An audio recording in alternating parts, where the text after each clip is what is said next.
And so if you're to look at it, everything's falling apart.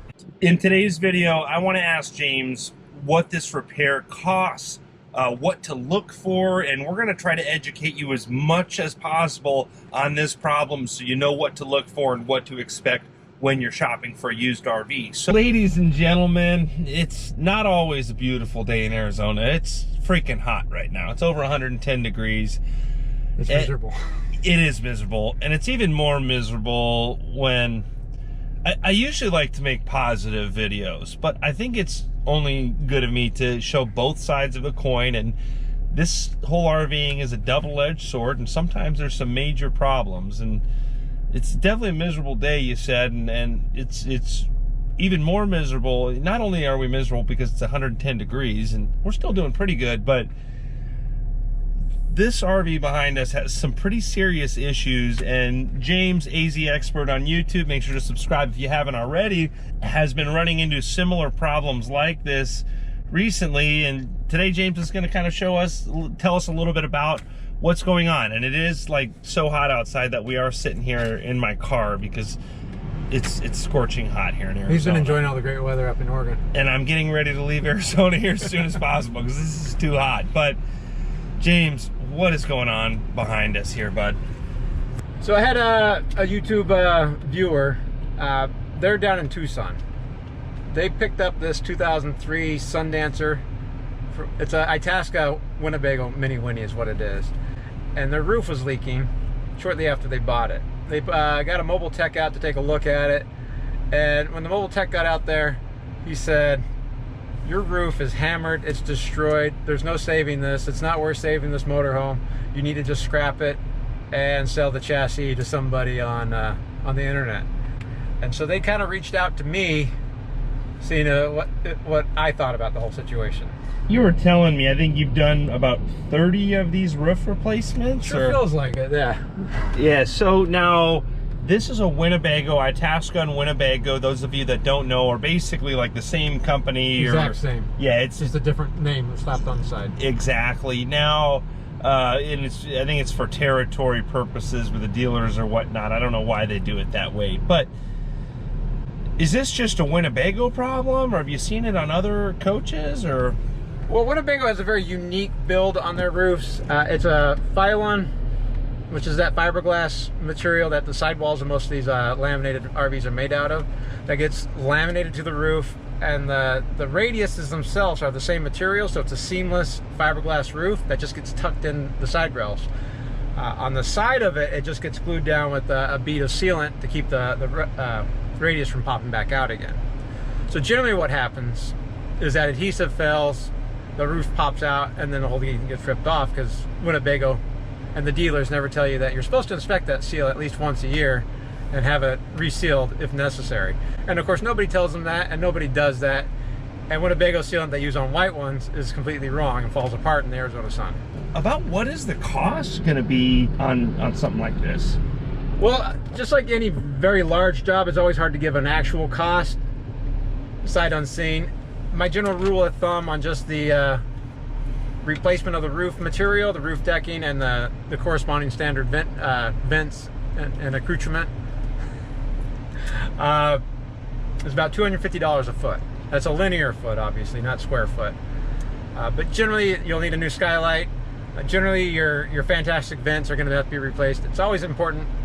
I don't know why you wouldn't replace everything at the time of a new roof anyways. Guys, I've got to set this camera down for a second and take a drink of water. Just after, I've got to do that math. $250 a foot times, say, 40 feet. Yeah, so at 10 foot, we're just looking at $2,500. 20 feet, $5,000. So 40 feet, $10,000. That whole bottle of water wasn't enough to even cool off that sticker shock. 10 grand for a new roof on a 40-footer. So what can folks do to try to prevent this 10 grand, dude? I feel so bad for and they're probably getting hit for 5 grand, or maybe 5 to 7,500, because what's it, a 30, how big is this coach? 20, 30? Well, it's about 22 feet, so it's not too bad. But now that's a highly low. My prices are actually incredibly too low, to be honest. Yeah. If you were to go to actually a Winnebago dealer or another RV dealer, you're probably looking at, I've heard about 20 to 50,000. Okay, which is so crazy to me. I don't know if anybody would do that. Yeah, a lot of RV dealers, and you guys, I'm taking you guys right to the source. AZ Expert, his information is going to be on his YouTube channel, and that's the best way to get a hold of him if you want to hire him. You got to check out his YouTube channel more so you understand this guy's the real deal. So, what can people look for just to prevent something like that? On a Winnebago roof, Winnebago's one of the big marketing points is that it's a seamless roof, so there shouldn't be molding on top. On this roof, you're going to see molding on top. Now, Winnebago did have a patch repair where they did put molding on top, but that's very, very rare, and it's not something you'll see very often. More importantly, on the roof radius where it meets that gutter, the awning rail on the side, it should be an uncracked seam. So you shouldn't be able to see in between the aluminum and the fiberglass of that radius. You wanna, I know it's hot in here, man. I mean, seriously, just sitting here with the AC going, it's hot. Is there any way we can go outside? I don't want to get out of this car. Can you show us? Are you able to, you want to show us? Yeah, I'll show you. It's a horrible situation. I feel really bad. All right, let's go outside and take a look here, guys. Oh my goodness. I hate to be complaining about this heat like this, but it's like literally over 110 degrees right now, and I don't wish this on anybody.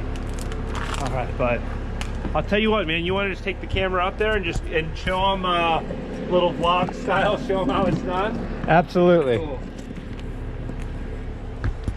So this is the roof right here. This is a seamless fiberglass roof. This is Phylon material, and you can see where the water's been pooling. You can see all that dirt, basically, where it was pooling. It's hard to see. He's used Eternabond tape. I actually recommended him to do that because he was heading up to Idaho and he needed to at least have some protection. But this entire roof, I don't know if you can see how it's moving and flexing. Somebody cut off the fiberglass that was there and added this aluminum radius. This is a standard aluminum radius that you'll see on travel trailers, and it's just tucked into the roof right there too. So it actually just tucks down in there. They used some molding and put some screws in it to hold the roof down. But the thing you have to realize, on a Winnebago roof, there is no decking. It's laminated sidewall, and so it's just 1/8 inch paneling.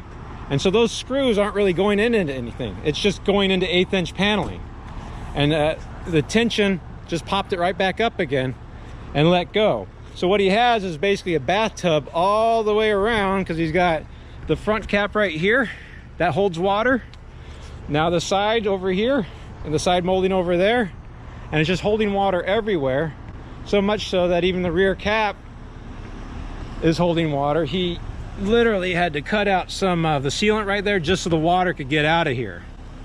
And so if you're to look at it, everything's falling apart.